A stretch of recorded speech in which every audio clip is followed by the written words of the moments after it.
दोस्तों नमस्कार। आज हम बात करेंगे उपनामों की।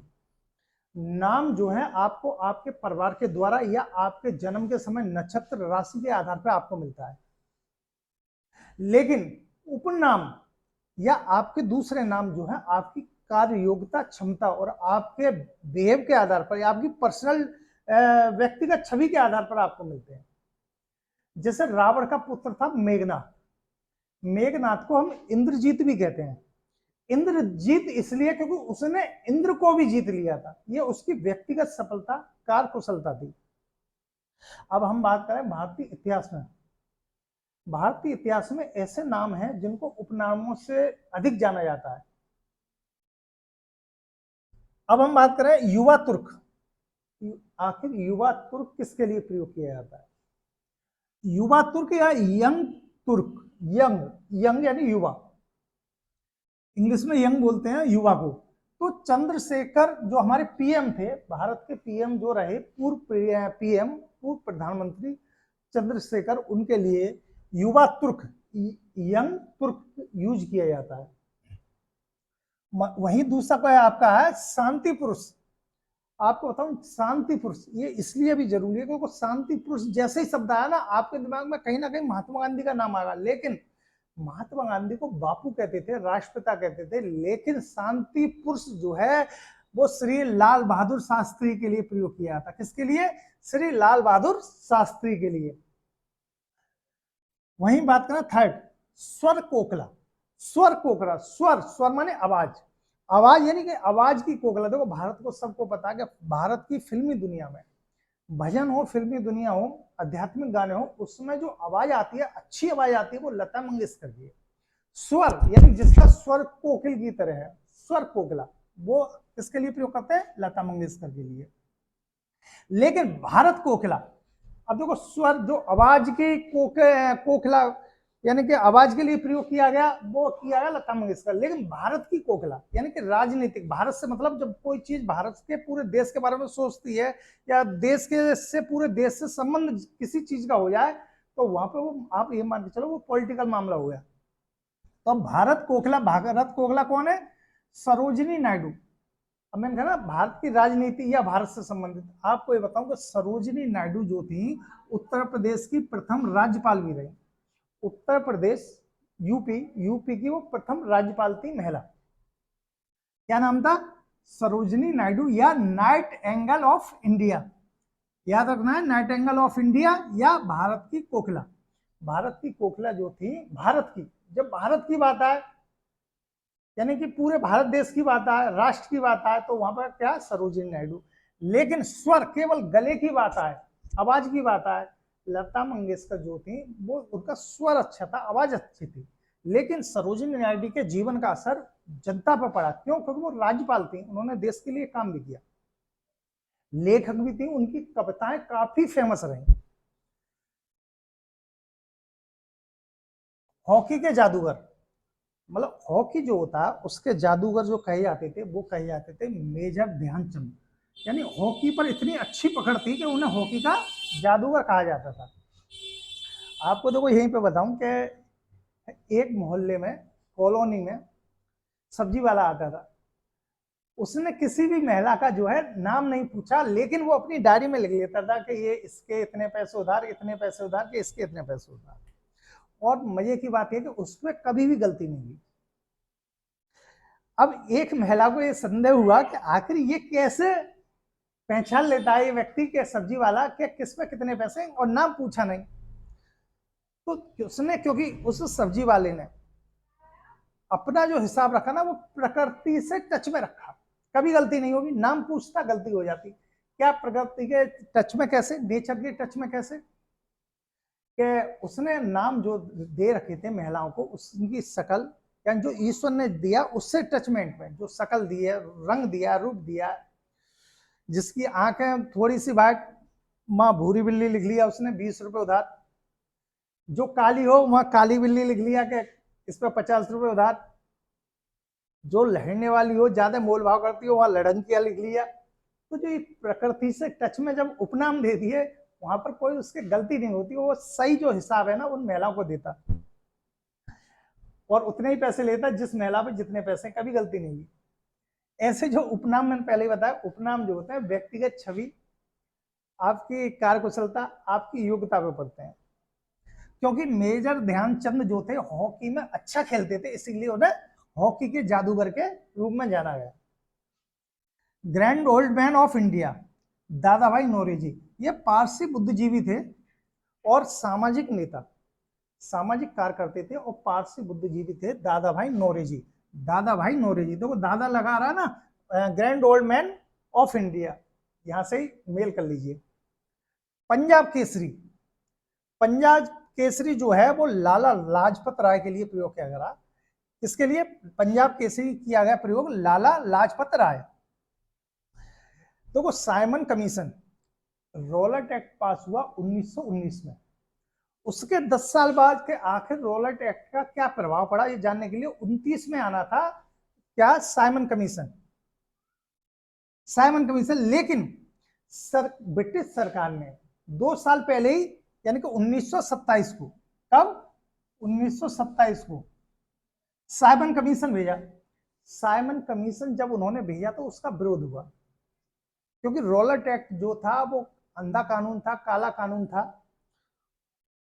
तो उसका एक तरह से सर्वे करने कि कैसा कानून रहा, उसके लिए निष्कर्ष निकालने के लिए 1927 में, 10 साल बाद भेजा जाना था, 29 में आना था, लेकिन 2 साल पहले साइमन कमीशन आया जिसका विरोध हुआ। और इस विरोध करते समय लाला लाजपत राय पर लाठियां लगी, जो ब्रिटिश पुलिस थी उसने लाठियां मारी, जिसके 1 महीने बाद उनकी मृत्यु हो गई। उन्होंने देश के लिए अपना बलिदान दिया और पंजाब केसरी के नाम से वो जाने गए, लाला लाजपत राय। अब देखो इसके बाद आता है मिसाइल मैन।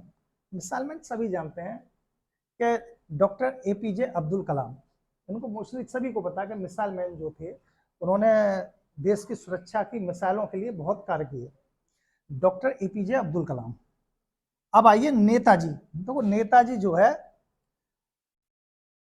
क्योंकि हम हिस्ट्री की बात कर रहे हैं, भारतीय इतिहास की बात कर रहे हैं, आधुनिक भारत की बात कर रहे हैं, सुभाष चंद्र बोस ने देश के लिए अपना सब कुछ बलिदान कर दिया और उन्होंने आजीवन संघर्ष किया। तो सुभाष चंद्र बोस के लिए नेताजी शब्द का प्रयोग हुआ है। इसका नेताजी शब्द का कभी, उससे पहले आता है शहीद आजम। शहीद आजम भगत सिंह के लिए, शहीद आजम भगत सिंह के लिए शहीद आजम प्रयोग किया गया। इसके लिए भगत सिंह के लिए शहीद ए आजम, भगत सिंह के लिए। भगत सिंह को अंग्रेजों ने फांसी पर लटका दिया। कवि गुरु रविन्द्रनाथ टैगोर। कौन? रविन्द्रनाथ टैगोर, जिन्होंने राष्ट्रीय गान की रचना की। 52 मिनट का 52 सेकंड का राष्ट्रीय गान होता है, जिसकी रचना जो है वो रविन्द्रनाथ टैगोर ने की।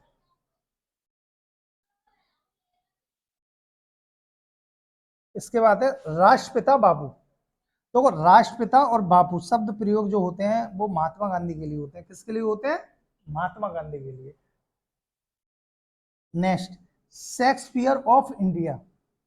शेक्सपियर जो इंग्लिश के राइटर थे, विद्वान थे, इंग्लिश के राइटर थे, उनका नाम था शेक्सपियर। लेकिन वो इंग्लिश के राइटर थे, लेकिन हिंदी के जो हमारे जो उनके समकक्ष यानी कि योग्यता रखते थे हिंदी में, संस्कृत में, या जो हिंदी के कहे गए वो कहे गए कालिदास। कौन? कालिदास। इसके बाद आता है तोताए हिंद। तोताए हिंद कौन थे? यानी कि जो तोता, क्योंकि तोता जो होता है वो अधिक बोलता है, तो इसीलिए अधिक बोलने वाले विद्वान जो थे, तोताए हिंद किसे कहा गया? तो तोताए हिंद जो है वो आपका अमीर खुसरो। किसके लिए? अमीर खुसरो। तोताए हिंद अमीर खुसरो। उसके बाद है लोकनायक। लोकनायक जो है, लोक मतलब पूरे भारत से संबंधित, राष्ट्रवाद के संबंधित। लोकनायक जनता के प्रति, जन के प्रति, जन के प्रति। लोकनायक शब्द का प्रयोग जयप्रकाश नारायण के लिए हुआ। किसके लिए? जयप्रकाश नारायण, जिन्होंने इंदिरा जी की सरकार को गिरा दिया। लौह पुरुष सरदार वल्लभ भाई पटेल।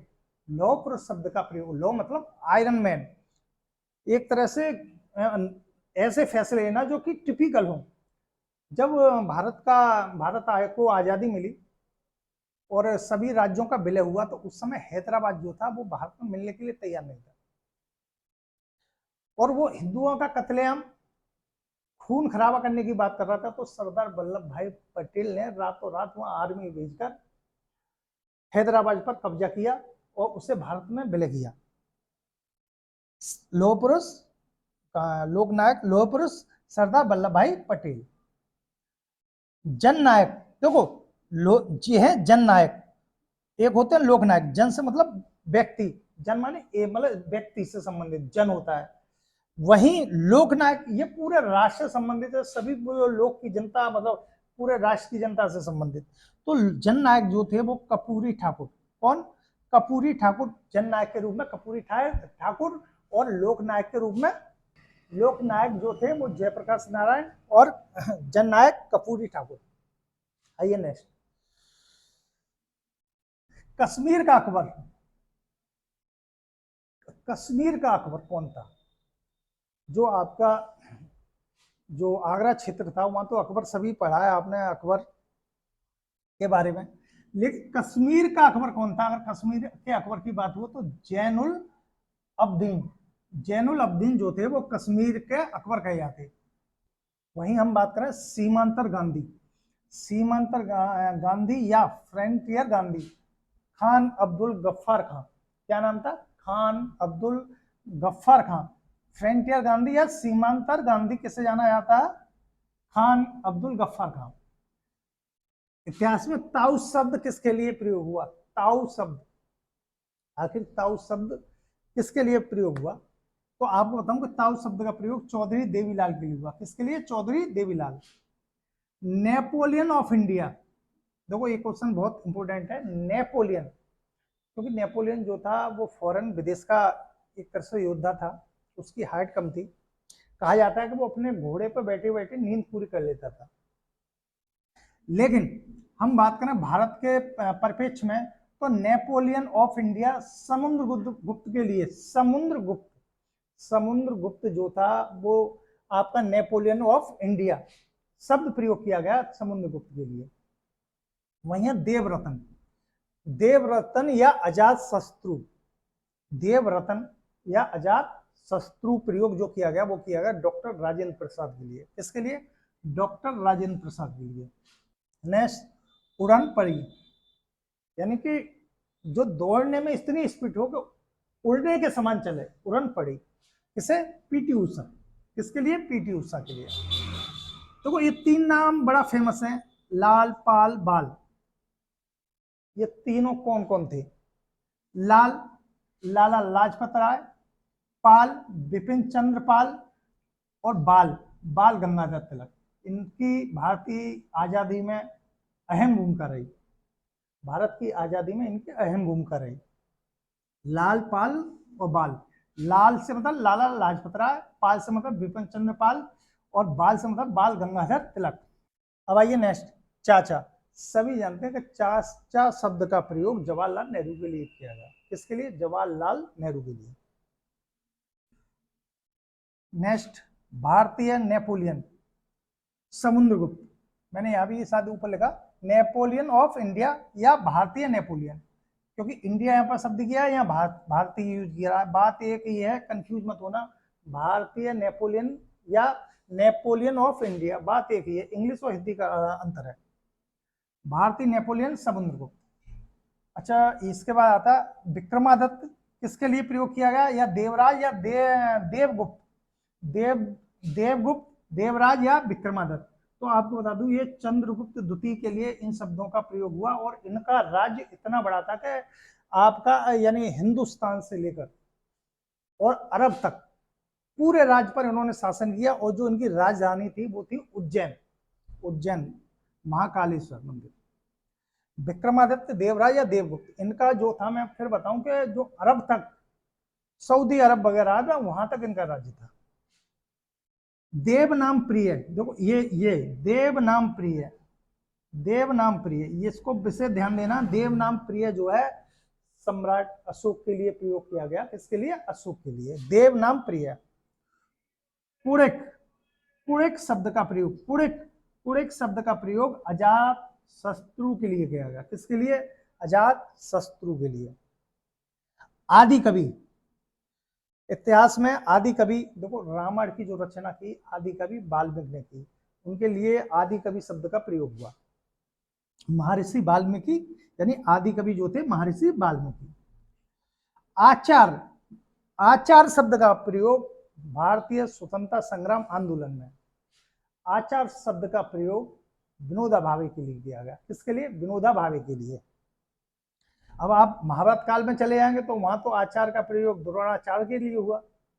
लेकिन हम अगर बात करें केवल इतिहास की, इतिहास में आपकी स्वतंत्रता आंदोलन के बारे के संबंध में आधुनिक इतिहास, तो उसमें क्या आचार का प्रयोग विनोबा भावे के लिए। नेक्स्ट, फ्लाइंग सिख, मतलब फ्लाइंग सिख, इतनी फ्लाइंग मतलब उड़ने वाला सिख जो उड़े, वो था, यानी दौड़ लगाने में फ्लाइंग सिख जो था। फ्लाइंग शब्द का प्रयोग किसके लिए किया गया? तो फ्लाइंग सिख जो प्रयोग किया गया वो किया गया मिल्खा सिंह के लिए।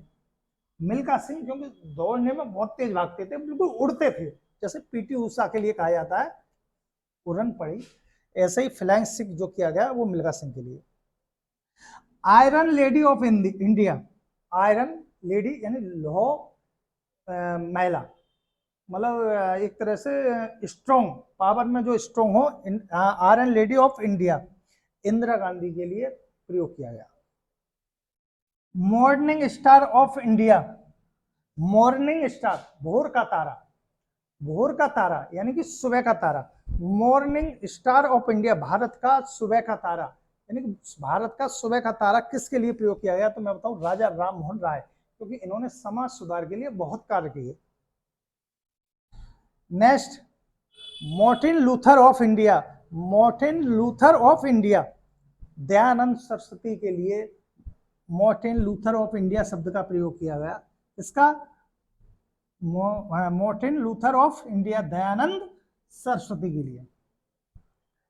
तो जो उपनाम होते हैं आदमी की व्यक्तिगत छवि के आधार पर, उसके कार्य के आधार पर, उसकी प्रतिभा के आधार पर दिए जाते हैं, जो कि उस केवल उपनामों से। नाम तो किसी को भी कुछ भी मिल सकता है, किसी को भी अशोक मिल सकता है, किसी को द्रोणाचार्य मिल सकता है, लेकिन जरूरी नहीं जो नाम मिला है उसी से वैसे ही गुण हो उसमें। लेकिन उपनाम मोस्टली जो होते हैं वो गुण के आधार पर अधिक होते हैं या उनकी क्षमता के आधार पर। तो फिर मिलेंगे नेक्स्ट वीडियो के साथ। जय हिंद, जय भारत।